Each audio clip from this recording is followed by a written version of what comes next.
Hello, and welcome back to the Energy Assistance YouTube channel for Scott, Carver, and Dakota counties. My name is Rachel Landreau, and I'm the coordinator of the Energy Assistance program. This is the second official video for the Energy Assistance YouTube channel. In my first video, I introduced myself, I briefly covered what this program is, the history of the Energy Assistance program, and some brief logistics of the program. Today, I will go more in depth about who runs the program, how the program is monitored, eligibility requirements, service provider requirements, and application processing. So to give you a quick overview of who actually runs the LIHEAP program, I'm going to briefly discuss the state government and the federal government. And I'm just going to be discussing the state of Minnesota. The Minnesota LIHEAP program is monitored by the Minnesota Department of Commerce. The Minnesota Department of Human Services and the Department of Commerce do so much for the state of Minnesota, and we are grateful to them for running, maintaining, and monitoring this program. As I briefly discussed in my first intro video, the Energy Assistance program pays heat and electricity costs. Energy assistance is absolutely free to income-eligible households. You do not have to pay any of this grant back. It is fully free, as this money comes from a grant approved by the federal government.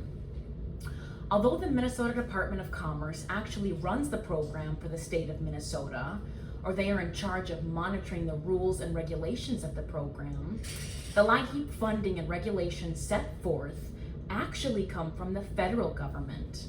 The U.S. Department of Health and Human Services and the Office of Administration provide a block grant to all LIHEAP grant recipients. Remember from my first video, there are lots of places that deliver the Energy Assistance Program in the United States of America. In Minnesota alone, there are 24 different community action agencies and 11 tribal nations. All cities, counties, community action agencies, and tribal nations must follow the rules and regulations set forth by the U.S. Office of Administration. That means everyone who delivers the Energy Assistance Program, or the service providers as we call them, have strict rules about how funding is spent, how the program is ran, and how regulations are enacted and monitored. Because LIHEAP is federally funded, that means every penny must be accounted for, every rule must be followed, and every program that delivers energy assistance will be subject to planned or random audits. Because we are providing free funding to households, and sometimes funding that can be rather substantial, it's very important that we are effective monitoring policies in place so we know that the money is being spent with honor and integrity. So with that being said, let's dive into what some of these rules and regulations of the program are. So all applicants who live in Minnesota must fill out the Minnesota Energy Assistance application in its entirety, and all applicants must submit 1 month proof of income. This is to ensure that the individuals who receive money from energy assistance truly need the assistance.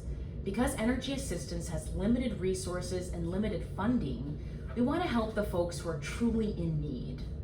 The type of proof that an applicant must send for income depends on what sort of income that applicant has. For example, if an applicant has wage income, they would submit pay stubs. If they are self-employed, they would submit their tax documentation or their Schedule I and 1040 documents. If an applicant has Social Security benefits, they would submit their Social Security award letter or bank statements. Please review the application instructions for what proof of income to send. And just a gentle reminder that energy assistance, we must use the gross income. We don't use net, always gross. So at least one applicant must have a Social Security number. Federal law allows states to require applicants to disclose their Social Security to prevent, detect, and correct fraud and abuse. That is directly from the Energy Assistance Manual set forth from the Minnesota Department of Commerce. That's how we keep track of all applicants and how we ensure there are no duplication of benefits.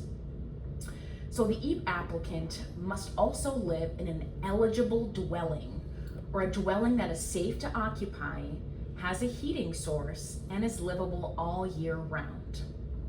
The applicant must also be susceptible to rising energy costs, aka they must pay at least one utility provider to receive the primary heat benefit and crisis funding.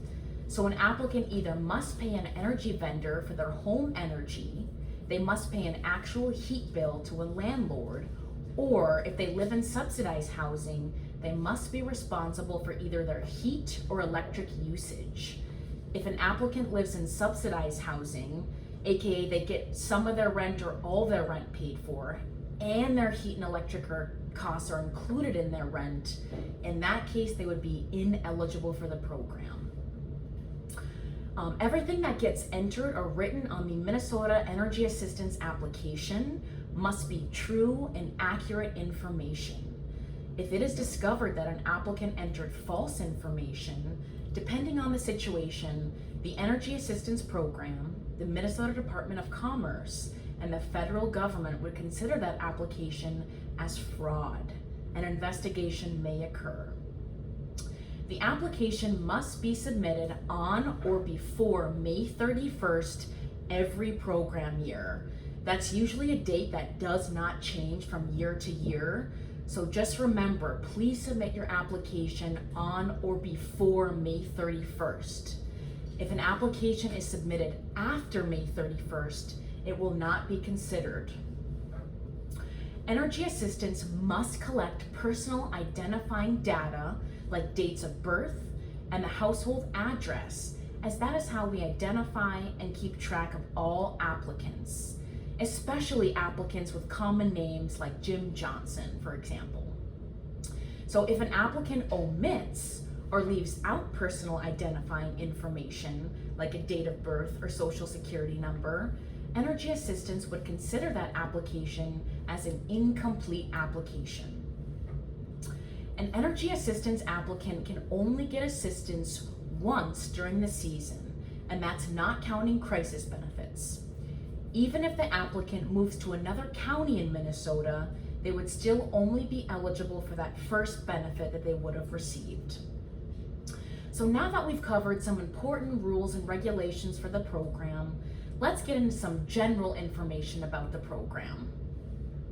So the funding that we give out to eligible households, or the money that we provide you folks, is called the Primary Heat Grant. The maximum primary heat grant is $1,400, and the minimum grant is $200. So if you sign up for Energy Assistance and you're approved, that means you'll get at least $200 from us. In my first video, I mentioned something called crisis funding. Let's take a second to define crisis funding. Sometimes households come to us because they are experiencing an energy emergency. Well, what is an energy emergency? That could encompass a few different things. Sometimes when folks are struggling to pay their utility bills, their energy provider may send them a disconnection notice. A disconnect notice is a warning from the utility company that if the resident does not pay their bill soon, their services may be disconnected. Legally, all utility providers must send some sort of notice before they disconnect services, or they disconnect like a natural gas or electricity from the household. This notice is what Energy Assistance is looking for in order to pay the crisis funding. A valid disconnect notice will always have a date on the letter of when the company is going to actually disconnect services to that household. This is what Energy Assistance considers an energy emergency. And the worst sort of energy emergency is when the utility provider actually shuts off the household's heating source, or if that household's heating source malfunctions, like the furnace system goes out. So we do in fact prioritize applications with energy emergencies over applications without energy emergencies. That is so we get to the households first who are shut off or about to get shut off. Remember, it gets to frigid temperatures in Minnesota in wintertime, so it is absolutely imperative that Energy Assistance helps those folks with emergencies first. So crisis funding, the maximum crisis benefit energy assistance can provide is $600. Energy assistance pays crisis benefits based on the applicant's total balance owed. So energy assistance would never pay a crisis benefit that was substantially larger than the balance owed on that applicant's bill. For example, if the applicant's past due amount owed was $411.67, energy assistance would pay no more than $412 to cover that bill. So now that we've covered some brief logistics of the crisis and the primary heat benefits, let's get into application processing. So after the applicant submits their completed application with their 1 month proof of income, the energy assistance team will then process that application, or they will calculate that household's income to ensure that household is within the income guidelines. And I will post the income guidelines on this channel so folks can see if they'll qualify. If the household is within the income guidelines and they meet all the program requirements like I mentioned above, aka they're eligible for assistance, the energy assistance team will then approve that application and we will send the primary heat grant right to the utility accounts.